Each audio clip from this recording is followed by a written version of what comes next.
Welcome to the Deep Dive, where we take a stack of information and distill it into the most important insights for you.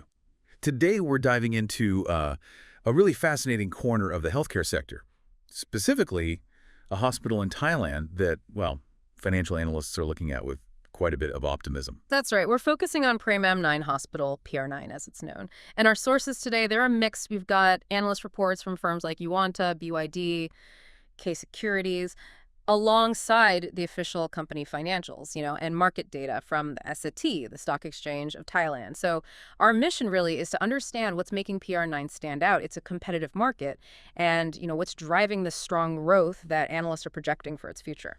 All right, sounds like we've got some pretty compelling data on PR9 Hospital today. Where should we begin to really unpack what's making this particular hospital such a standout? So maybe let's start with the hard number, the latest financial reports.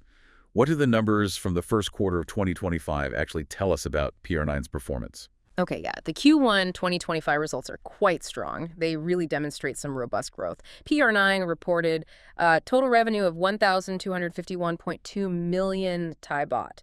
Now, that marks a significant 15.8% increase compared to the same period last year over year. 15.8%, okay. And what's maybe even more striking is that their net profit grew even faster. It was up 26.1% to 200.5 million Thai baht.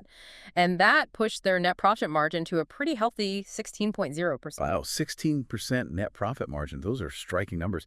How does that compare maybe to the broader healthcare industry in Thailand or even regionally? And what specific operational drivers are behind this really impressive growth? Yeah, that's a great question. Direct comparisons can vary, of course, but generally a 16% net profit margin. That places them very competitively. It definitely indicates strong operational control. Now, digging into the specifics, hospital operations revenue itself increased by 15.7%, pretty much in line with the total revenue. And both outpatient OPD services, patients visiting without an overnight stay, and inpatient IPD services, those requiring hospitalization, they both saw growth. Right. OPD revenue was up a solid 4.5%, mostly driven by more patient visits and higher average revenue per visit.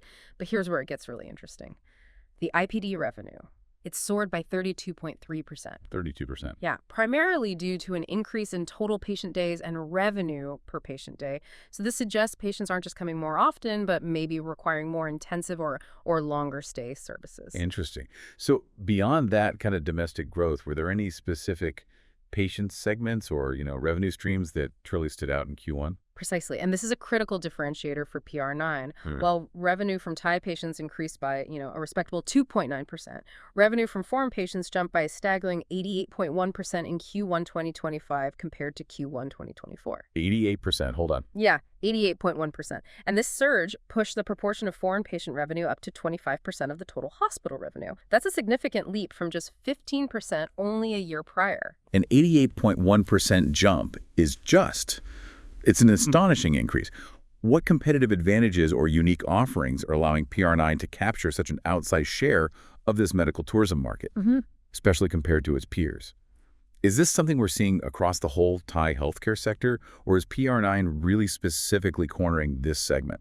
That's a key insight, definitely. The primary drivers seem to be groups from the Middle East, particularly countries like Qatar, and also the CLMV region, that's Cambodia, Laos, Myanmar, Vietnam, and China too. Now, what makes PR9 stand out, according to the sources we looked at, seems to be their targeted marketing and established relationships, which is also reflected in their payment types.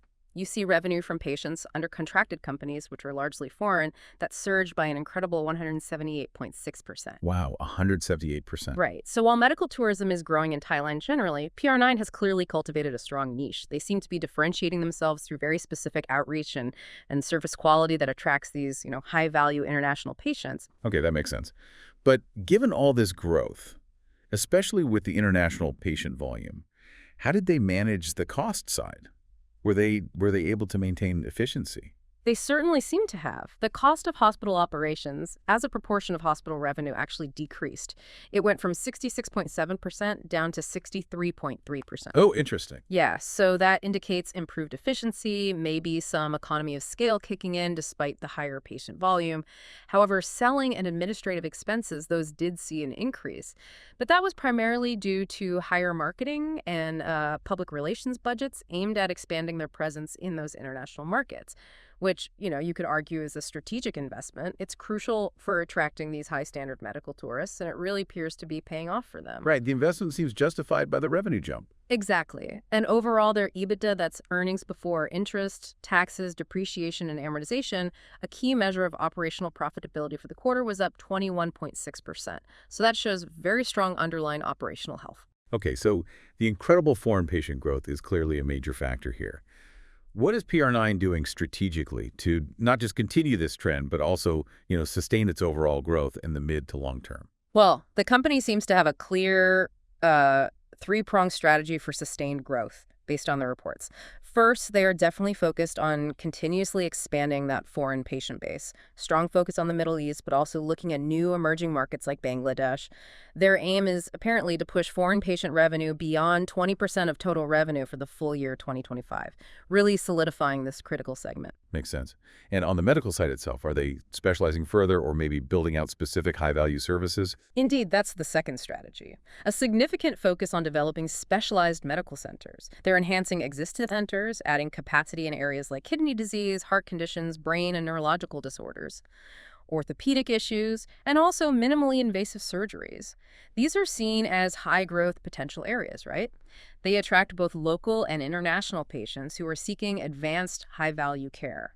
It's almost positioning like a niche boutique experience for complex medical needs. Right. So it's not just about getting more patients through the door. It's also providing higher value, more complex care, which naturally leads to higher revenue per patient. Okay. And what's the third pillar of their strategy? The third crucial part seems to be leveraging technology. They plan to integrate AI and implement smart healthcare solutions.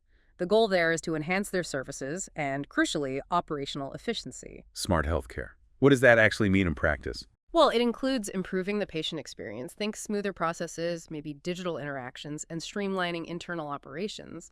And this goes hand in hand with continuous development of their medical personnel, keeping them up to date. They're also physically expanding capacity, adding 20 more beds to accommodate the increasing patient demand. So it shows a commitment to both, digital and physical infrastructure. It really sounds like a truly holistic approach, covering everything from patient acquisition, advanced medical care, technology, and boosting efficiency. So given all this positive news and this clear strategy, what's the broader market sentiment? What are the analysts actually saying about PR9's future? Well, the analyst community seems overwhelmingly positive, really positive. The Investment Analysts Association, the IAA consensus, it shows a 100% buy recommendation from all 13 brokers covering them. 0 hold or sell ratings. Wow, 100% buy recommendation. That's quite rare, isn't it? Yeah. A powerful endorsement. What specific factors or underlying assumptions are these 13 brokers universally agreeing on that lead to such a strong consensus? And, are there any potential risk or maybe nuances that might be overlooked in such a unanimous view?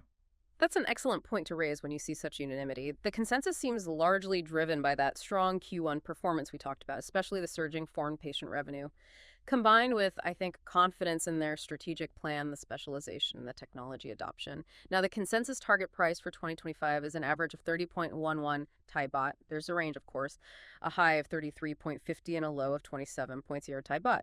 Individual brokers like Yuanta, they've maintained a buy with a 27.00 target. BYD Securities is even more optimistic. They're at 30.000 Thai baht. And both of those are based on discounted cash flow valuations, DCF, which basically forecasts future cash flows and discounts them back to today's value.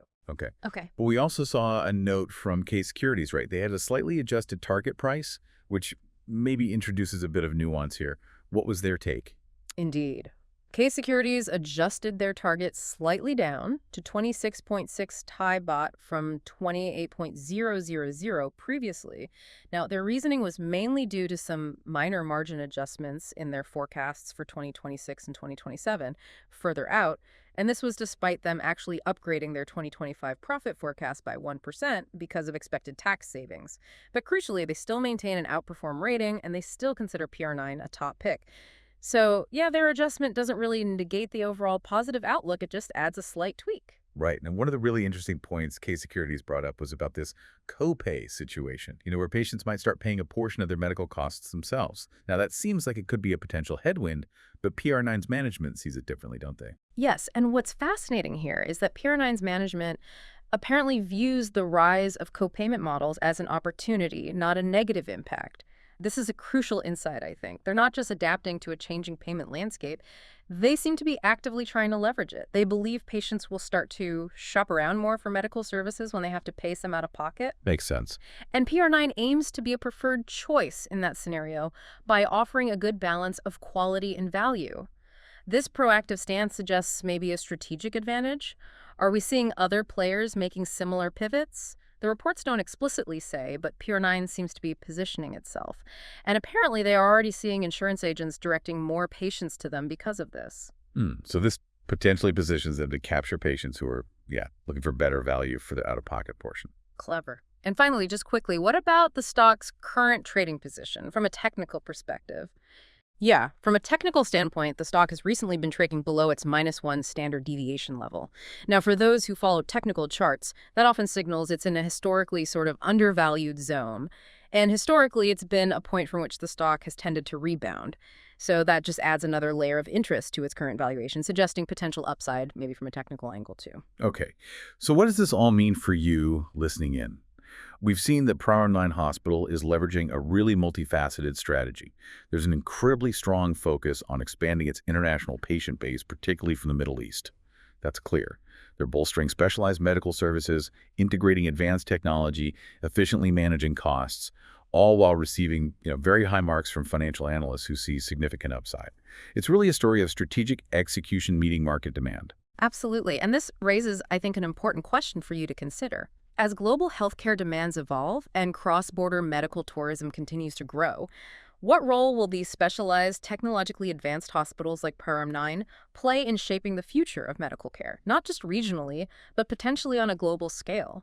And how might their strategic focus on these niche markets and efficiency impact the broader healthcare industry? And perhaps even how you think about your own healthcare options, and the value equation in a world with these shifting payment models. That's definitely a compelling thought to chew on.